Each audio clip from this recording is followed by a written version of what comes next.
శ్రమల మధ్య ఒక వ్యక్తి విశ్వాసాన్ని, దేవుని సార్వభౌమత్వాన్ని లోతుగా అన్వేషించడం సాధ్యమేనా? సైతానుకు విశ్వాసి మీద ఎంత పరిధి వరకు అధికారము, అనుమతి ఉంటున్నది? విశ్వాసి కేవలము అనుకూల పరిస్థితుల్లో మాత్రమే దేవుణ్ణి స్తుతించాలా? లేక ప్రతికూల పరిస్థితుల్లో కూడా దేవుణ్ణి స్తుతించడం సాధ్యమేనా? ఈ విషయాలను ఆలోచిద్దాం.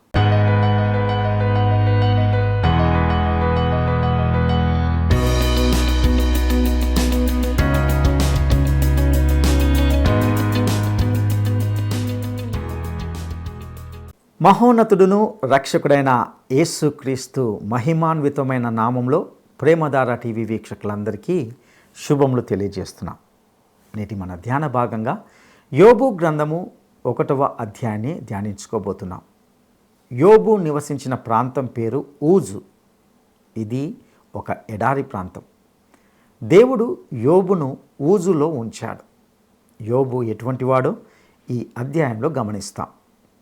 అతడు యథార్థవంతుడని, చెడుతనము లేనివాడని, దేవునితో సరి అయిన సంబంధం కలిగి ఉన్నవాడని ఇందులో వివరించబడింది. అతడు విస్తారమైన పశు సంపద, ఐశ్వర్య సమృద్ధి కలిగిన గొప్ప ధనవంతుడని తెలుసుకుంటాం. యోబు ఒక దేవుని భయం కలిగిన వ్యక్తిగా తన కుటుంబం పట్ల ఎలాంటి జాగ్రత్తలు తీసుకున్నాడో గ్రహిస్తాం. శ్రమల మధ్య మనుషుని విశ్వాసాన్ని, దేవుని సార్వభౌమత్వాన్ని లోతుగా అన్వేషించడం యోబు గ్రంథంలో కనిపిస్తుంది. ఈ అధ్యాయం యోబు పరిచయంతోనే ప్రారంభమవుతుంది. అతను పరిపూర్ణుడు, నీతిమంతుడు, దేవునికి భయపడేవాడు, చెడును విసర్జించినవాడు. అతడు 7 కుమారులు, 3 కుమార్తెలతో గొప్ప ఐశ్వర్యంతో ఆశీర్వదించబడ్డాడు. ఇక వివరాలను విపులంగా తెలుసుకోవడానికి మనము సిద్ధపడదామా? సోదరీ సోదరులారా, మనం ఈ రోజున యోబు గ్రంథం 1వ అధ్యాయం ధ్యానించబోతున్నాము. 1వ వచనం నుండి వినండి. ఊజు దేశమందు యోబు అనే మనుష్యుడొకడు ఉన్నాడు. అతడు యథార్థపరుడు, న్యాయవంతుడునై దేవుని యందు భయభక్తులు కలిగి చెడుతనము విసర్జించినవాడు. అతనికి 7 కుమారులు, 3 కుమార్తెలు కలిగారు. అతనికి 7,000 గొర్రెలు, 3,000 ఒంటెలు, 500 జతల ఎడ్లు, 500 ఆడుగాడిదలు కలిగి బహుమంది పనివారు అతని ఆస్తిగా ఉన్నారు. గనుక తూర్పు దిక్కు జనులందరిలో అతడే గొప్పవాడై ఉన్నాడు. అతని కుమారులందరూ వంతుల చొప్పున అనుదినము ఒకరికొకరు తమ ఇండ్లలో విందు చేయనై కూడేటప్పుడు తమ 3 అక్కచెల్లెండ్రు తమతో కలిసి అన్నపానాలు పుచ్చుకోవాలని వారిని పిలిపిస్తూ వచ్చారు. కాని వారి విందు దినాలు పూర్తి కాగా యోబు తన కుమారులు పాపము చేసి తమ హృదయాలలో దేవుణ్ణి దూషించారేమో అని వారిని పిలువనంపించి వారిని పవిత్రపరచి అరుణోదయాన లేచి వారిలో ఒక్కొక్కని నిమిత్తమై దహన బలి అర్పిస్తూ వచ్చాడు. యోబు నిత్యము అలాగున చేస్తున్నాడు. శ్రోతలు గమనించండి. యోబు నివసించిన ప్రదేశం సిరియా ఎడారుల మధ్య ఎక్కడో ఉంది. భౌగోళికంగా దాన్ని ఇప్పుడు గుర్తుపట్టడం చాలా కష్టం. సిరియా ఎడారులలో అన్నప్పుడు ఒక్క విషయం మనకు చప్పున గోచరిస్తుంది. అపోస్తలుడైన పౌలును దేవుడు ఈ ప్రాంతాలలోకే ప్రవాసముండడానికి పంపించాడు. అరేబియా ఎడారి ప్రాంతాలలో పౌలు అజ్ఞాతవాసం చేశాడు. దేవుడు తన సేవకులనెందరినో ఈ అరణ్యసీమలో ఘనమైన సేవ కోసం సిద్ధపరిచాడు. యోబును ఊజులో దేవుడు ఉంచాడు. నీ జీవితంలో, నా జీవితంలో కూడా ఊజు లాంటి చోటు ఒకటి దేవుని చేత ఏర్పరచబడి ఉంటుంది. ఊజు అనే ఊరి ప్రాముఖ్యమేమీ లేదు. కానీ అక్కడ నివసించిన యోబు అనే వ్యక్తి ద్వారా దేవుడు మనకెన్నో ఆధ్యాత్మిక పాఠాలు నేర్పబోతున్నాడు. యోబు ఎలాంటివాడు? యథార్థవర్తనుడు, న్యాయవంతుడు. అంటే ఏమిటి? అతనికి దేవునికి మధ్య సంబంధాలు సరిగ్గా ఉన్నాయి. దేవునితో సమాధానము కలిగి ఉన్నాడు. తన కుమారుల పక్షాన దహన బలులు అర్పించాడు. అతడు దేవునికి భయపడే వ్యక్తి. దేవుణ్ణి ప్రేమించాడు. గనుక చెడుతనాన్ని ద్వేషించాడు. దేవుణ్ణి వ్యక్తిగతంగా ఎరిగినవాడు. యోబుకు మొత్తం 10 మంది పిల్లలు. యోబుకు మంచి ఆస్తిపాస్తులున్నాయి. అందరూ సుఖంగా హాయిగా నిశ్చింతగా ఉన్నారు. ప్రయాణాలు చేయాలంటే ఎన్నో ఒంటెలున్నాయి, ఆడుగాడిదలున్నాయి. గాడిద పాలు సమృద్ధి. ఆ రోజుల్లో గాడిద పాలు ఎక్కువ ఖరీదు. అయితే మన దేశంలో గంగిగోవు పాలు గంటెడైనా చాలు, కడివెడైననేమి కరము పాలు అంటారు. కాని ఊజు దేశంలో ఆడుగాడిదలు గలవాడు గొప్ప ధనికుడు. యోబు లక్షాధికారిని మించిన కోటీశ్వరుడు. ఇంత ఐశ్వర్యమున్నా యోబు హృదయంలో భయమున్నది. తన కుమారులు ఎక్కడ పడిపోతాయి? యోబుకు తాను మంచివాణ్ణని ధీమా ఉంది. తన కుమారుల పక్షాన దహనబలులు అర్పిస్తాడు గాని తన మాటేమిటి? తను పాపరహితుడా? తాను మాత్రం నీతిమంతుణ్ణి అనే స్వాతిశయం అతని గుండెలో ఒక మూలన దోబూచులాడుతున్నది. అతడు గ్రహించలేదు, యోబు తన కుటుంబానికి తానే ప్రధాన యాజకుడు. ఇంతవరకు ఇది యోబు వృత్తాంతం. పిల్లల ఆధ్యాత్మికత యోబు. తన కుమారుల విషయం దేవునికి నివేదించుకునేవాడు. పాత నిబంధనలోని దహన బలులు యేసుక్రీస్తునే సూచిస్తాయి. యోబు దైవజనుడు అని మనం మొదట గ్రహించాలి. 6వ వచనం నుండి. దేవదూతలు యెహోవా సన్నిధిని నిలువటానికి వచ్చిన దినమొకటి తటస్థించింది. ఆ దినమున అపవాది అయినవాడు వారితో వచ్చాడు. యెహోవా అడిగాడు, నీవు ఎక్కడి నుండి వస్తున్నావు? అపవాది అన్నాడు, భూమి మీద అటూ ఇటూ తిరుగులాడుతూ అందులో సంచరిస్తూ వచ్చాను. అందుకు యెహోవా అన్నాడు, నీవు నా సేవకుడైన యోబు సంగతి ఆలోచించావా? అతడు యథార్థవర్తనుడు, న్యాయవంతుడు, నాయందు భయభక్తులు గలవాడై చెడుతనాన్ని ద్వేషించినవాడు, విసర్జించినవాడు. భూమి మీద అతని వంటివాడు ఎవడునూ లేడు. అపవాది అన్నాడు, యోబు ఊరికే నీయందు భయభక్తులు గలవాడయ్యాడా? నీవు అతనికి, అతని ఇంటివారికి, అతనికి కలిగిన సమస్తానికి చుట్టూ కంచె వేశావు గదా. నీవు అతని చేతి పనిని దీవించటాన్ని బట్టే అతని ఆస్తి దేశములో బహుగా విస్తరించి ఉన్నది. అయినా ఇప్పుడు నీవు నీ చేయి చాచి అతనికి కలిగిన సమస్తాన్ని మొత్తిన ఎడల అతడు నీ ముఖము ఎదటనే నిన్ను దూషించి నిన్ను విడిచిపోతాడు. అందుకు యెహోవా అన్నాడు, ఇదిగో అతనికి కలిగిన సమస్తము నీ వశమున ఉన్నది, అతనికి మాత్రం నీవు ఏ హాని చేయకూడదు. అంతటా అపవాది యెహోవా సన్నిధి నుండి బయలువెళ్ళాడు. శ్రోతలు వింటున్నారా? ఇది పరలోకంలో దృశ్యం. అక్కడ ఏం జరుగుతున్నదో ఇక్కడ యోబుకు గాని మరెవరికి గాని ఏమీ తెలియదు. దేవుని ప్రజలను గురించి పరలోకంలో చర్చలు జరుగుతాయంటే ఇదెంతో ఆశ్చర్యం గొలిపే విషయమే. దేవుని కుమారులు అనగా దేవుని దూతలు దేవుని సముఖంలో నిలవడానికి వెడుతున్నారు. దేవదూతలు దేవుని సృష్టే. పరలోకంలో దేవదూతలు ఎందరున్నారో మనము లెక్కించలేము. దేవదూతల సృష్టి మానవ సృష్టి వంటిది కాదు. ప్రతి దేవదూతను దేవుడు ప్రత్యేకంగా సృజించాడు. కాని మానవులమైన మనం ఆదాము అనే మూల పురుషుని నుండి వచ్చాము. దేవదూతలు ఎప్పటి సంగతులు అప్పుడే దేవునికి నివేదించడానికి పరలోకంలో ఆయన సన్నిధిలో నిలుస్తారు. వారితో పాటు అపవాది అనగా సైతాను కూడా వచ్చాడు. అయితే సైతాను కూడా దేవునికి సమాచారం నివేదిస్తాడా? అవును, వాడు ఎంత శక్తిమంతుడైనా దేవుని సెలవు లేనిదే ఏమీ చెయ్యజాలడు. మరి ఈ సైతాను ఎక్కడి నుండి వచ్చాడు? నరకం నుంచా? అతడు నరకం నుంచి రాలేదు. నరకం ఇంకా తెరవబడలేదు. 1000 ఏండ్ల పరిపాలన వరకు నరకం తెరవబడదు. నరకం అంటే ఏమిటనుకున్నారు? నరకం సైతాను కోసం, అతని దూతల కోసం ఏర్పరచబడిన చోటు. అయితే వీరింకా ఆ నరకంలో లేరు. నరకం ఇంకా తెరవబడి ఉండలేదు. సైతాను ఈ లోకంలో యథేచ్ఛగా తిరగగలడు, సంచారం చేయగలడు. ఈ లోకం సైతాను తిరిగే చోటు. సైతాను ఈ లోకాధిపతి.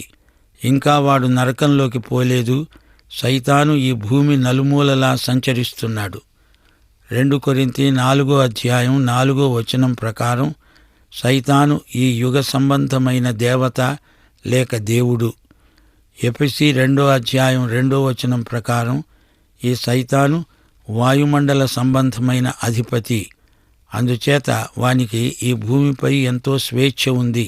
మహిమా ఘనత స్తుతియు స్తోత్రం తండ్రి కుమార శుద్ధాత్మలకు నిరతం మహిమా ఘనత.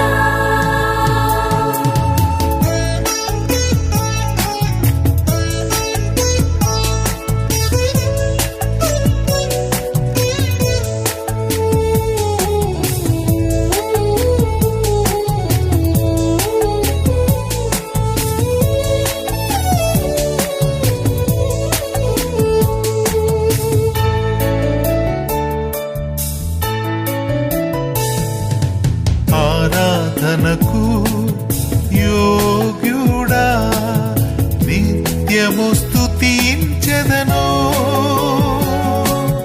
నీ మేలులను మరువకనే ఎల్లప్పుడు స్తుతి పాడెదను.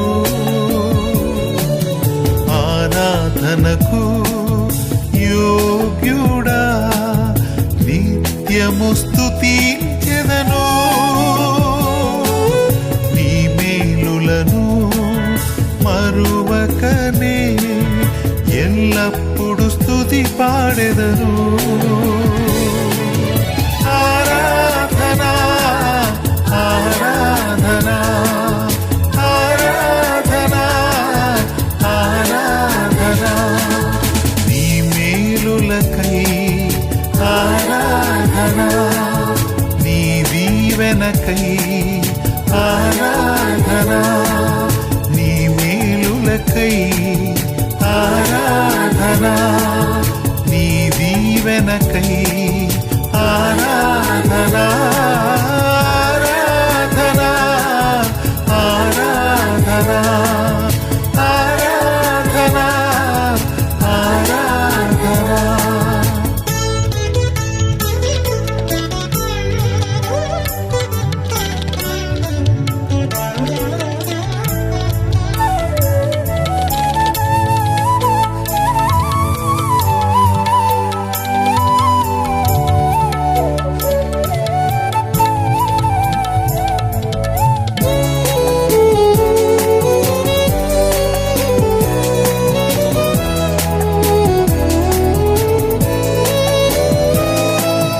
దినమెల్ల నీ చేతులు చాపి కౌగిలిలో కాపాడుచుంటివే.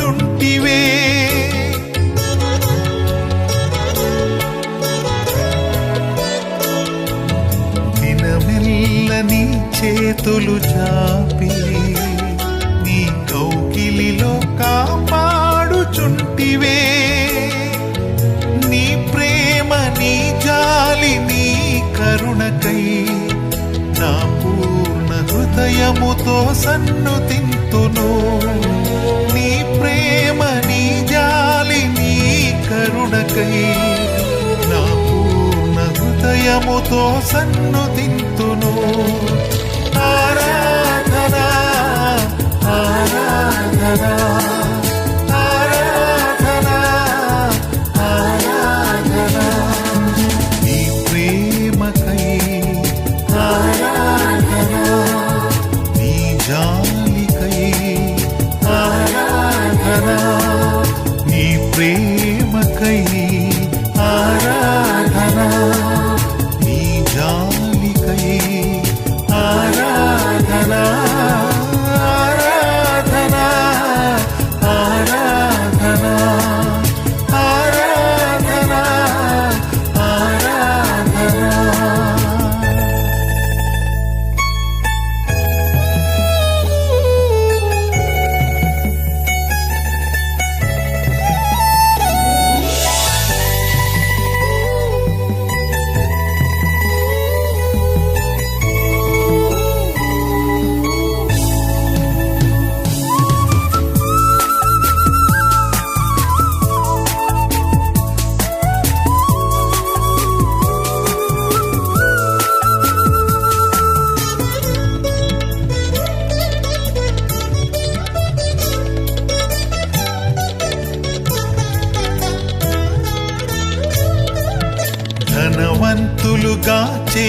చేయుటకు దారిద్ర్యతననుభవించినావు.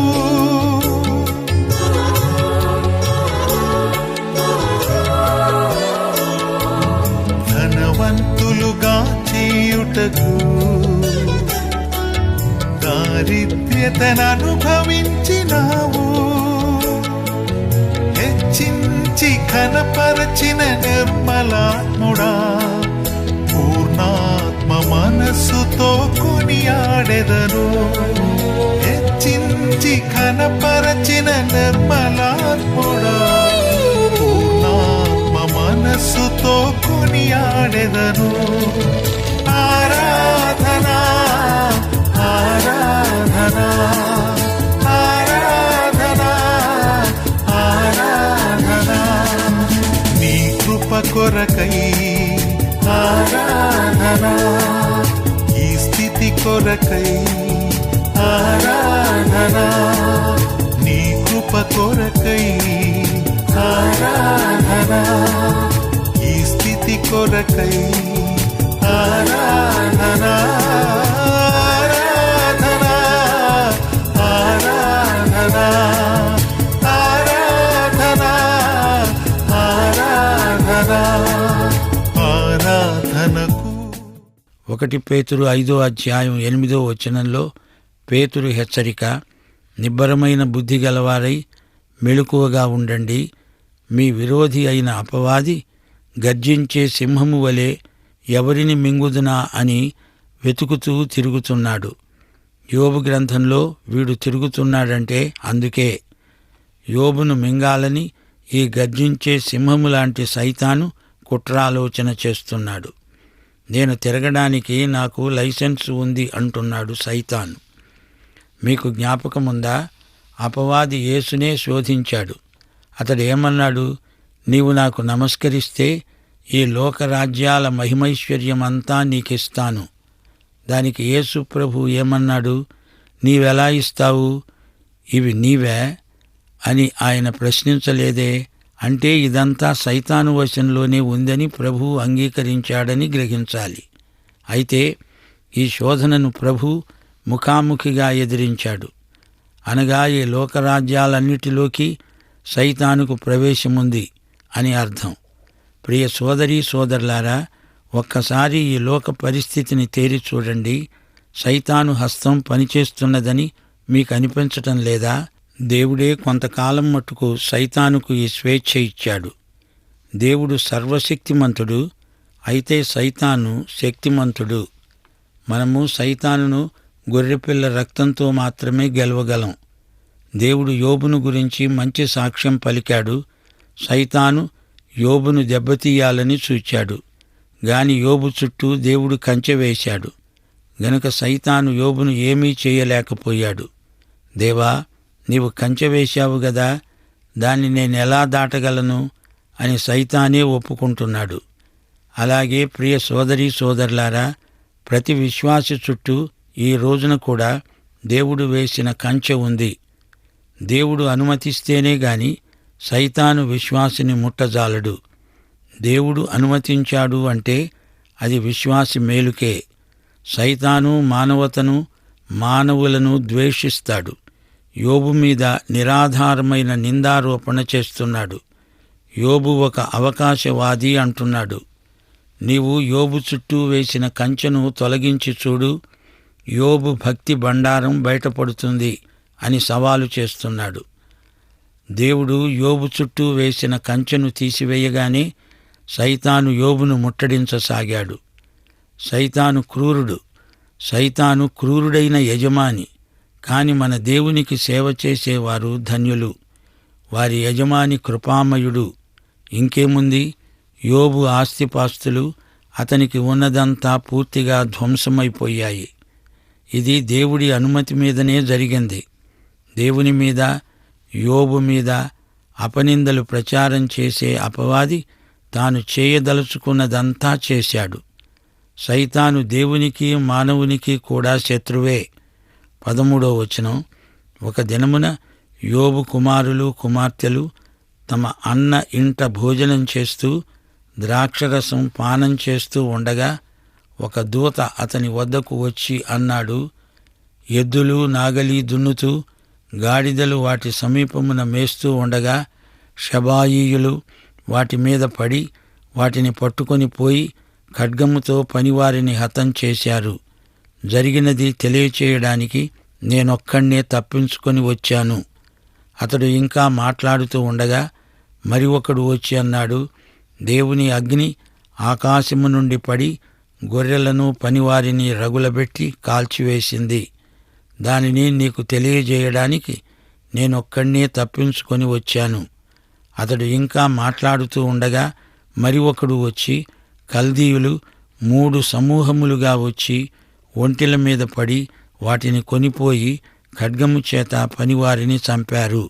నీకు దానిని తెలియచేయడానికి నేనొక్కడే తప్పించుకొని వచ్చి ఉన్నాను.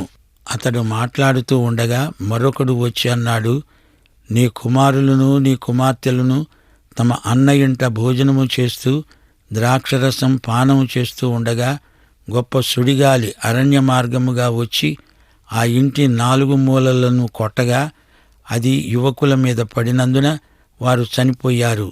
దానిని నీకు తెలియచేయడానికి నేను ఒక్కడే తప్పించుకొని తిరిగి వచ్చాను. అప్పుడు యోబు లేచి తన పై వస్త్రమును చింపుకొని తల వెండ్రుకలు గొరిగించుకొని నేల మీద సాష్టాంగపడి నమస్కారము చేసి అన్నాడు, నేను నా తల్లి గర్భములో నుండి దిగంబరినై వచ్చాను. దిగంబరినై తిరిగి అక్కడికి వెడతాను.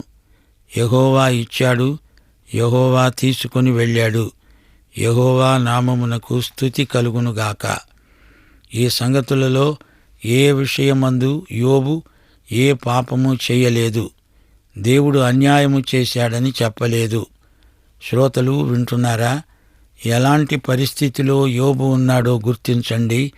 యోబు శత్రువులు వచ్చి పడ్డారు. అతని పశు సంపదనంతా కొల్లగొట్టుకుపోయారు. అది దేవుని అగ్ని, అనగా దేవుడు అనుమతించిన అగ్ని. అది వచ్చి పడి అతని ఆస్తినంతా దగ్ధం చేసింది. మరొక చెంప నుండి మరికొందరు వచ్చి అతని ఆస్తిని దొంగిలించుకుపోయారు. మరొక దిక్కు నుండి సుడిగాలి వచ్చింది. యోబు సంతానమంతా ఈ విధంగా మృతి చెందారు. అంతా పోయింది. తాను తన భార్య మాత్రం మిగిలారు. అప్పుడు యోబు చెప్పిన సాక్ష్యం ఎంత గొప్పదో మీరు గుర్తించాలి. లోకంలోకి నేను వచ్చినప్పుడు నేనేమీ తేలేదు. దిగంబరిగా వచ్చాను. అలాగే వచ్చినట్లే వెళ్ళిపోతాను. ఈ లోకంలో నీవెంత గొప్ప వ్యక్తివైనా, ఎన్ని ఘనకార్యాలు చేసినా, ఈ లోకంలోకి నీవెలా వచ్చావో అలాగే వెళ్ళిపోతావు. నీవు ఎవరివైనా ఏ భేదము లేదు. వచ్చినట్లే వెళ్ళిపోతావు. మనకెంత ఉంది అనుకున్నా మనం దానికి గృహ నిర్వాహకులం మాత్రమే అని గుర్తించాలి. ఆ మాటకొస్తే ఏదీ నీది కాదు, నీతో ఏదీ రాదు. యోబు చూడండి, ఎంతో ఐశ్వర్యవంతుడు. ఒక్క నిమిషంలో అంతా పోయింది. అంతా నాశనమైపోయింది. అతడు సాష్టాంగపడి దేవుణ్ణి ఆరాధిస్తున్నాడు. బట్టలు చింపుకున్నాడు. క్షౌరం చేసుకున్నాడు. అతని ఆక్రందన, ఒప్పుకోలు ఎంతో దూరం వినపడుతోంది.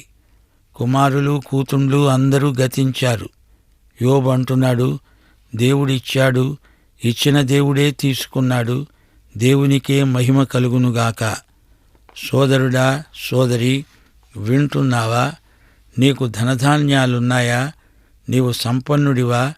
అయితే ఒకటి తెలుసుకో, నీ ఆస్తికి నీవు స్వంతదారువు కావు. నీవు గృహ నిర్వాహకుడవు మాత్రమే.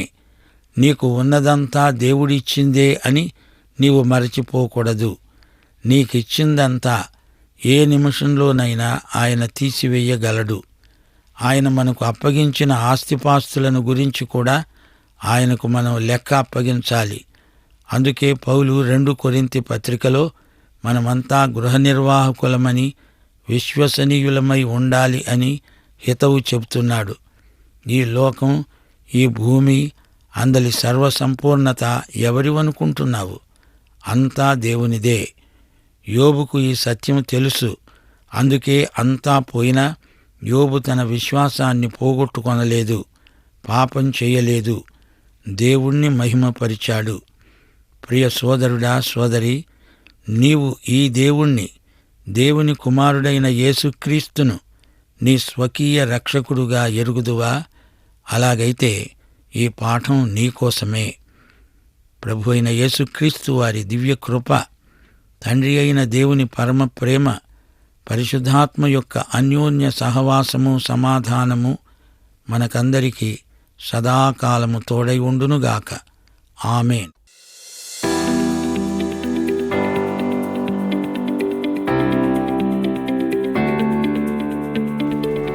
యోబుకు ఎంతమంది సంతానము? యోబుకు ఎంతమంది సంతానము? 1 7, 2 8, 3 10. ఈ ప్రశ్నకు సరైన జవాబును ఈ వాట్సాప్ నంబరుకు పంపండి. ప్రియులారా, ఇంతవరకు మనము యోబు అనే వ్యక్తి జీవితంలోని విశేషాలను గురించి, అతని ఆధ్యాత్మిక వ్యక్తిత్వానికి సంబంధించిన విషయాలను పరిశీలిస్తూ వచ్చాం.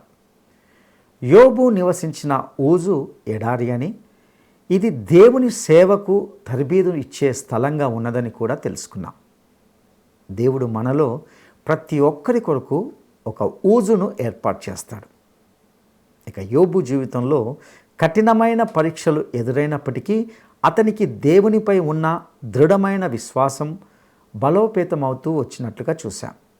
విశ్వాసం అనేది పరిస్థితుల వలన కాదు, దేవుని సార్వభౌమాధికారంపై నమ్మకం గురించి అని తెలియజేస్తుంది. పరలోకంలో దేవుడు యోబు నీతిని ప్రశంసిస్తాడు, కానీ యోబు భక్తికి అతని ఐశ్వర్యమే కారణమని సాతాను వాదిస్తాడు. సాతాను యోబును పరీక్షించడానికి దేవుడు అనుమతిస్తాడు. అయినప్పటికీ యోబును శారీరకంగా హాని చేయకూడదని షరతు విధిస్తాడు. యోబు పశు సంపద, ఐశ్వర్యం, కుటుంబం ఒక్కరోజే నాశనం కావడం జరిగింది. ఈ ఆకస్మిక విపత్తులు ఉన్నప్పటికీ యోబు దేవుణ్ణి ఘనపరుస్తూ, యెహోవా ఇచ్చెను, యెహోవా తీసుకొనెను, యెహోవా నామమునకు స్తుతి కలుగునుగాక అని అంటాడు. తన శ్రమలకు అతడు దేవుణ్ణి నిందించలేదు, నోటితో పాపం చేయలేదు. పరిస్థితులు దారుణంగా ఉన్నప్పుడు కూడా సమస్తం దేవుని స్వాధీనంలో ఉన్నదని, మన పరీక్షలకు ఒక ఉద్దేశం ఉంటుందని మనము విశ్వసించవచ్చు. యోబు వలె భౌతిక ఆశీర్వాదాలు లేదా కష్టాలతో సంబంధం లేకుండా నిందారహితంగా నిజాయితీగా ఉండడానికి మనము ప్రయాసపడాలి. నష్టపోయిన సమయాల్లో అన్ని విషయాలపై ఆయన అధికారాన్ని గుర్తిస్తూ దేవుని నామాన్ని ఆరాధించి స్తుతించాలి. మన విశ్వాసాన్ని అణగదొక్కడానికి, దేవునిపై మన నమ్మకంలో స్థిరంగా నిలబడడానికి సాతాను పన్నే వ్యూహాల గురించి మనం తెలుసుకోవాలి. అటు కృప దేవుడు మనందరికీ దయచేయనుగాక. దైవాశీస్సులు. ఈ కార్యక్రమం మీకు నచ్చిందా? అయితే వెంటనే మిస్డ్ కాల్ ఇవ్వండి. బహుమతి పొందే విజేత మీరే కావచ్చు.